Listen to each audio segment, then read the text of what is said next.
Good morning students. આજે આપણે પરિવહન તંત્રમાં હૃદય સંબંધી ખામીઓ વિશે ભણીશું. એમાં પહેલી ખામી છે હાઇપર ટેન્શન અથવા ઉચ્ચ રુધિર દાબ.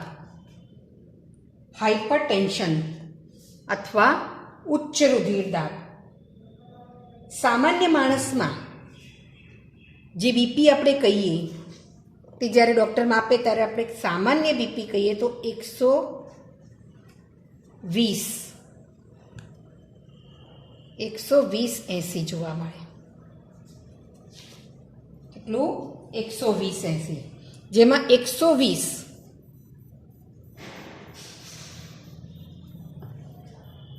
પારાના દબાણના મિલીમીટરના માપથી જોવામાં આવે. આને સિસ્ટોલિક કહેવાય. કયું દબાણ કહીશું? સિસ્ટોલિક. જ્યારે જે 80 છે એને ડાયસ્ટોલિક કહીશું. જ્યારે કોઈ પણ વ્યક્તિનું વારંવાર રુધિર દબાણ 140, 90 અથવા વધુ હોય તો તેને હાઇપરટેન્શન તરીકે ઓળખવામાં આવે છે. આવું સતત ઊંચું રુધિર દાબ એ વ્યક્તિના જુદા જુદા અંગોને, જે મહત્વના અંગો કહીએ, મગજ અને મૂત્રપિંડને નુકસાન પહોંચાડે છે. આમ તો અત્યારે આપણે ડૉક્ટર જોડે જઈએ, ઉંમર 50ની આજુ 50-55ની હોય અને 140 આવશે તો ડૉક્ટર કહેશે, 130 આવશે તો ડૉક્ટર કહેશે કંઈ વાંધો નહીં, આ અત્યારની રહેણીકરણી પ્રમાણે સામાન્ય જ ગણે છે. પણ વાસ્તવમાં એ હાઇપરટેન્શન જ કહેવાય. પણ 140 નીચેનું તો ખાસ 90થી વધે તો હૃદય સંબંધી જુદી જુદી તકલીફ ઊભી થતી જોવા મળે છે. આ પહેલું હાઇપરટેન્શન. આપણે અત્યારે જાણતા હોઈશું, બધાને કહીશું બીપી છે તો બીપી તો હોય જ, પણ કેવું બીપી? જો 120થી 80 હોય તો એને નોર્મલ કહેવાય. પણ જ્યારે બીપી 140, 90 અથવા એનાથી વધારે હોય તો તેને હાઇપરટેન્શન તરીકે ઓળખવામાં આવે છે. બીજી હૃદય સંબંધી ખામી છે રદધમનીનો રોગ. રદધમનીનો રોગ, જેને એથેરોસ્ક્લેરોસિસ તરીકે પણ ઓળખવામાં આવે છે. એટલે કે જે આપણી મેઇન આર્ટરી છે, કોરોનરી આર્ટરી, એને નુકસાન થતું જોવા મળે છે. કોરોનરી આર્ટરીમાં હૃદ સ્નાયુને રુધિર પુરવઠો પહોંચાડતી રુધિર વાહિનીઓને અસર થતી જોવા મળે છે. હવે આમાં શું હોય કે જે ધમની છે એનો તો વ્યાસ એકદમ ઓછો હોય. જ્યારે આપણને ઊંચું બીપી રહેતું હોય, એટલે કે રુધિર દાબ રહેતો હોય, ધૂમ્રપાન કરતા હોઈએ, ચરબીયુક્ત પદાર્થો વધારે ખાતા હોઈએ, ત્યારે આ જે ધમની છે એની અંદરની દિવાલ, જે આપણે લાદીસમ અધિચ્છદ ભણી ગયા, એની અંદર આ ઘટકોનો જમાવટ થાય. એટલે ધમનીનું જે વ્યાસ છે એ ઓછો થાય, એટલે રુધિરના વહનમાં વિક્ષેપ ઊભો થાય. આને સાયલન્ટ કિલર તરીકે પણ ઓળખવામાં આવે છે, કારણ કે આ જે જમાવટ થાય ધીરે ધીરે થાય, એટલે આપણને જલ્દી એની અસર નથી થતી. જ્યારે વધારે પડતા દ્રવ્યોનો જમાવટ થઈ જાય દિવાલ પર, ત્યારે હૃદયને લગતી કોઈ ખામી ઉત્પન્ન થાય છે.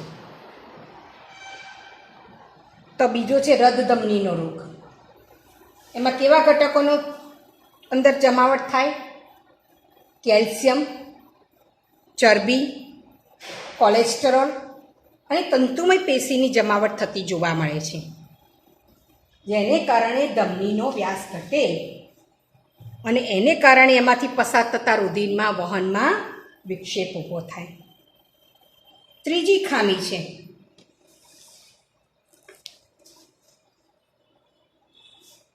એન્જાઇના, જેને એન્જાઇના પેક્ટોરિસ તરીકે પણ ઓળખવામાં આવે છે. શું કહીશું એને? એન્જાઇના પેક્ટોરિસ. આ જે ખામી છે એમાં હૃદ સ્નાયુઓમાં જ્યારે પૂરતો ઓક્સિજન ના પહોંચે, હૃદયની દિવાલ જે હૃદ સ્નાયુ છે એમાં પૂરતો ઓક્સિજન ના પહોંચે ત્યારે છાતીમાં તીવ્ર દુખાવો ઉત્પન્ન થાય છે. એનું મુખ્ય લક્ષણ છે. ખાસ કરીને આ કયા વ્યક્તિઓમાં વધારે જોવા મળે છે? તો મિડલ એજ અને વૃદ્ધ વ્યક્તિઓમાં આ વધુ સામાન્ય છે, જેમાં રુધિર પ્રવાહને અસર પહોંચતી જોવા મળે છે. અને છેલ્લું છે ચોથી ખામી, હૃદયનું નિષ્ફળ જવું. આ થાય પછી તો આપણે પૂરું જ થઈ ગયું જીવન. હૃદયનું નિષ્ફળ જવું એનો અર્થ હૃદયની એવી સ્થિતિ કે જેમાં શરીરની જરૂરિયાત મુજબ રુધિર પહોંચાડી શકાતું નથી. આપણા દરેક કોષોને જે રુધિર પુરવઠો જોઈએ તે પ્રોપર પ્રમાણમાં પહોંચાડી શકતા નથી. આ રોગનું એક મુખ્ય લક્ષણ જો જોઈએ તો ફેફસામાં રુધિરનો ભરાવો થતો જોવા મળે છે. ફેફસામાં રુધિરનો ભરાવો થતો જોવા મળે છે. આ જે હૃદયનું નિષ્ફળ જવાની જે બાબત કીધી, આને ક્યારેક કોન્જેક્ટિવ હાર્ટ ફેલ્યોર તરીકે ઓળખવામાં આવે છે. શું કહીશું? કોન્જેક્ટિવ હાર્ટ ફેલ્યોર. આ રોગનું એક મુખ્ય લક્ષણ મેં તમને કહ્યું કે ફેફસામાં રુધિરનો ભરાવો થઈ જાય. હૃદયનું નિષ્ફળ જવું એ હૃદયનો અટકાવ, એટલે જ્યારે હૃદય ધબકવાનું બંધ થાય, અથવા હૃદયનો હુમલો જ્યારે હૃદયના સ્નાયુ એકાએક રુધિરના અપૂરતા પુરવઠા દ્વારા નુકસાન પામે.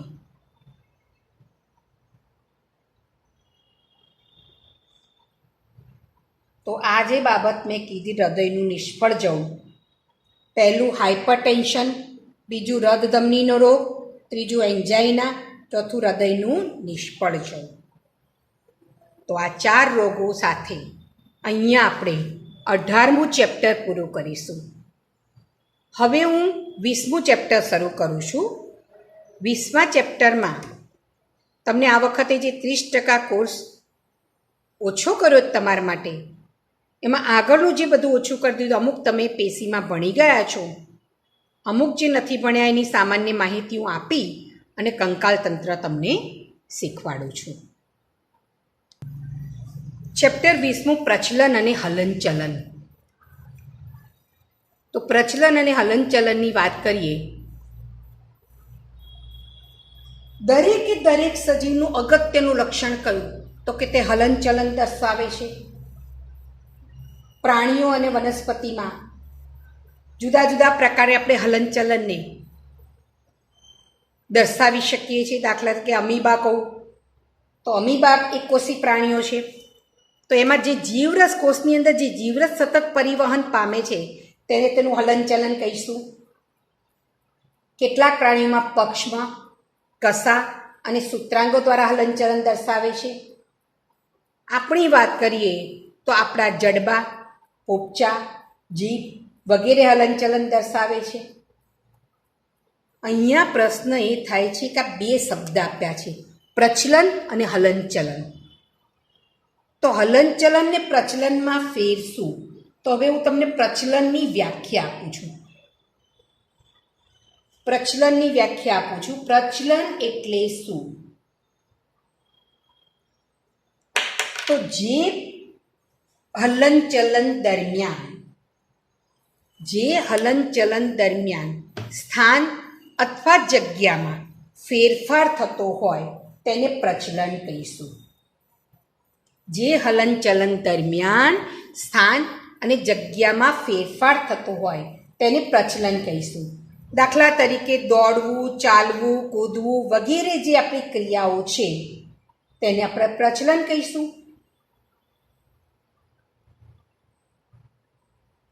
પેરામિશિયમમાં પક્ષમો, કોષમાં કંઠનળી દ્વારા ખોરાકના હલનચલનમાં અને પ્રચલનમાં મદદ કરે છે. હાઇડ્રા જેવા સૂત્રાંગોનો ઉપયોગ કરીને શિકાર પકડવા માટે પ્રચલન કરે છે. આપણે ઉપાંગોનો ઉપયોગ કરીને આપણે એક જગ્યાએથી બીજી જગ્યાએ મૂવમેન્ટ કરીએ છીએ. આમ તો પ્રચલન એ હલનચલન છે, પરંતુ બધા હલનચલન પ્રચલન નથી, કારણ કે પ્રચલનમાં સ્થાનફેર થવું જરૂરી છે. તો હલનચલન અને પ્રચલનની આ સામાન્ય વાત કરી. હવે આવે છે હલનચલનના પ્રકાર. હલનચલનના પ્રકારો. હલનચલનના કુલ 3 પ્રકારો છે. નંબર 1 અમીબીય હલનચલન.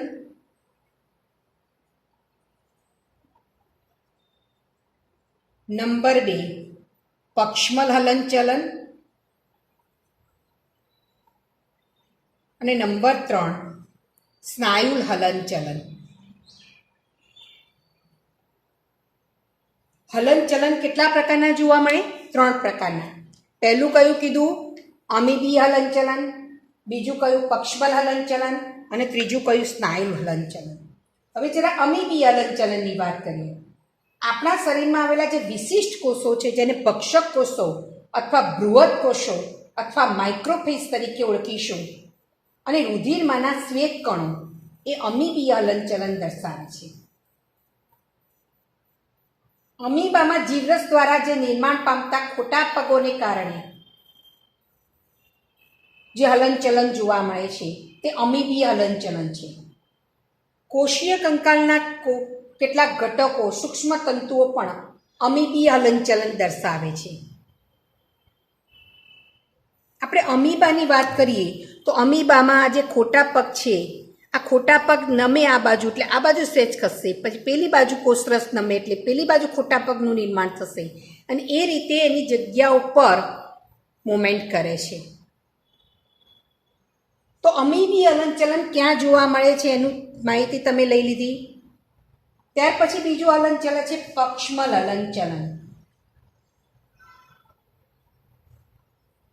પક્ષમ અને કસાર એ કોષરસ પટલમાંથી ઉદ્ભવતા બહિર્ભૂત ભેદો છે. તમે આગળ કોષ રચનામાં ભણી ગયા. કસાર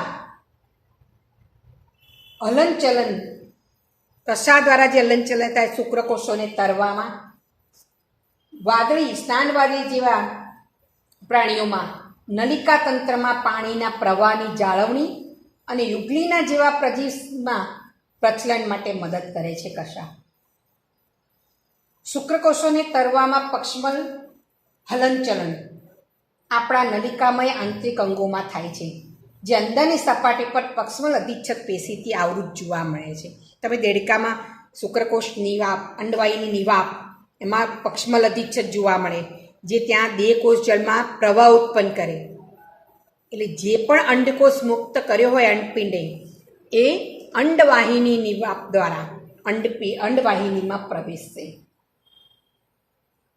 તો પક્ષમલ અધિચ્છદમાં કશા કે પક્ષમના હલનચલનને કારણે જે દ્રવ્યોનું વહન થાય છે તેને પક્ષમલ અધિચ્છદ કે પક્ષમલ હલનચલન કહે છે. ત્રીજો પ્રકાર છે સ્નાયુ. આપણા ઉપાંગો, જીભ, જડબા વગેરેના હલનચલનને આપણે સ્નાયુલ હલનચલન તરીકે ઓળખીશું. સ્નાયુઓનો એક ગુણધર્મ છે સંકોચન પામવાનો.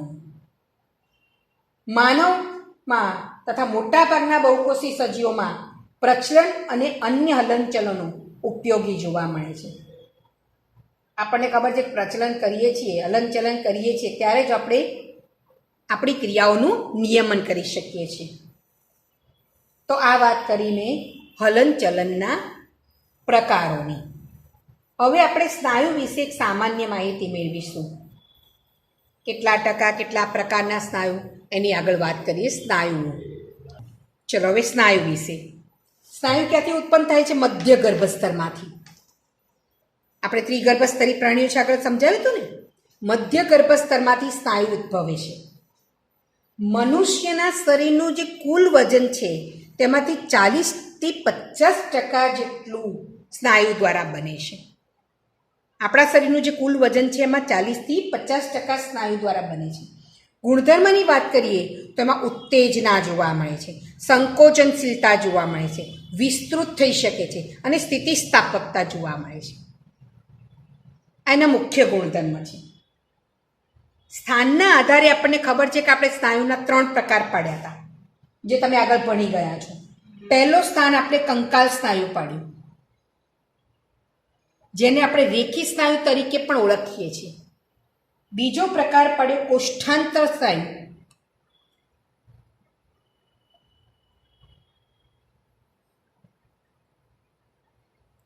જેને આપણે અરેખી સ્નાયુ તરીકે ઓળખીએ છીએ. અને ત્રીજો પ્રકાર પડ્યો રગ સ્નાયુ.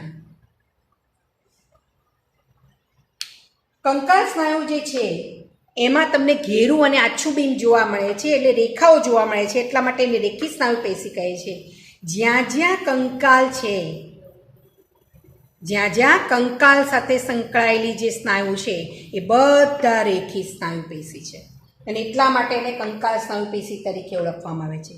તેનું સંકોચન અને વિસ્તરણ પ્રાણીની ઈચ્છા શક્તિ મુજબ થતું હોવાથી તેને સ્વૈચ્છિક સ્નાયુ તરીકે પણ ઓળખવામાં આવે છે.